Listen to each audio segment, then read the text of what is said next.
ایک دفعہ کا ذکر ہے، ایک چھوٹے سے گاؤں میں جہاں پہاڑوں کی چٹانوں نے اپنی گود میں لے لیا تھا، ایک نوجوان لڑکے کا رہتا تھا جس کا نام علی تھا۔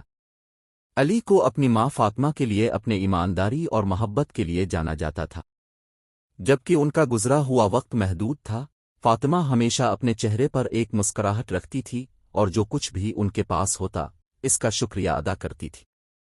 ایک دن علی نے گاؤں کے بزرگوں کو بات کرتے ہوئے سنا کہ دور کے پہاڑی بلوں کے بارے میں جہاں 100 سالوں میں صرف ایک بار ایک نادر اور قیمتی پھول کھلتا ہے۔ افسوس کی بات یہ ہے کہ اس کا تعلق ایک جادو خصوصیت سے ہے جو ان کے پاس بولے گا اس کی خواہشات پوری ہو سکتی ہیں۔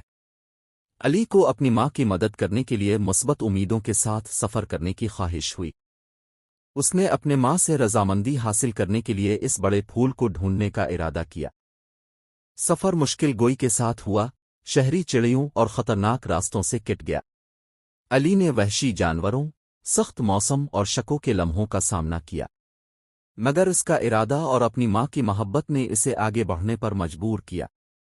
آخر کار سفر کے چند دن بعد علی نے پہاڑ کی چوٹی تک پہنچ کر اس فرضی پھول کو پا جو کہ چمکتا ہوا اور جادو نظر آیا۔ علی نے انتہائی محتاط سے پھول کو توڑا اور اپنے گاؤں کی طرف روانہ ہو گیا، اپنے دل کی دھڑکن سے انتظار میں۔ وہ بہت شوق سے منتظر تھا کہ اپنی ماں کے چہرے پر خوشی کی لکیریں دیکھے جب وہ اس جادو پھول کو پیش کرے گا۔